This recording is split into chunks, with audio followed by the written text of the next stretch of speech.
This is the Hold Report for Saturday, December 27th, 2025. Thin trading, thick undertow. U.S. stocks drifted lower on Friday in thin post-Christmas trading, the S&P 500 slipping 0.03% on well below the usual volume. The index is on track to end the year up 18%, buoyed by deregulation hopes and enthusiasm for AI. But beneath the surface, investors are voting with their feet. Active equity mutual funds saw roughly $1 trillion in outflows, the 11th consecutive year of withdrawals and the deepest of the cycle. Where is the money going?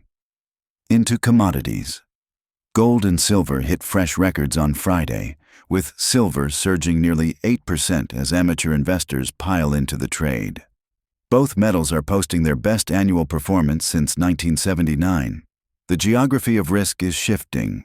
In Europe, Italy and Spain now borrow more cheaply than at any point in 16 years, shedding their periphery stigma, while France and Germany scramble to fund widening deficits.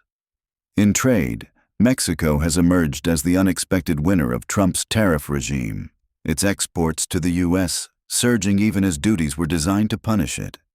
And in the Gulf, old alliances are fraying. Saudi Arabia struck a UAE-backed faction in Yemen on Friday, a sign that American allies are settling their own scores.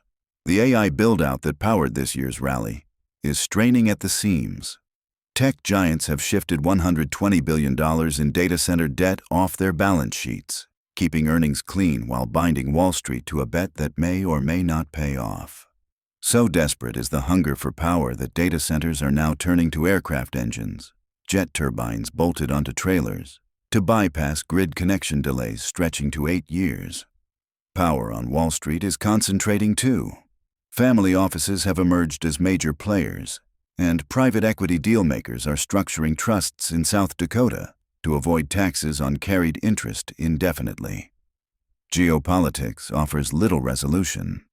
Volodymyr Zelensky flies to Mar-a-Lago this weekend to negotiate a draft peace deal with Donald Trump.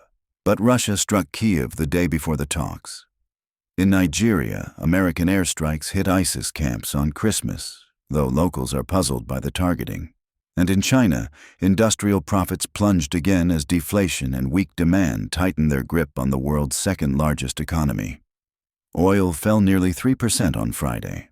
The dollar capped its worst week since June. A winter storm canceled over 1,000 flights across the Northeast.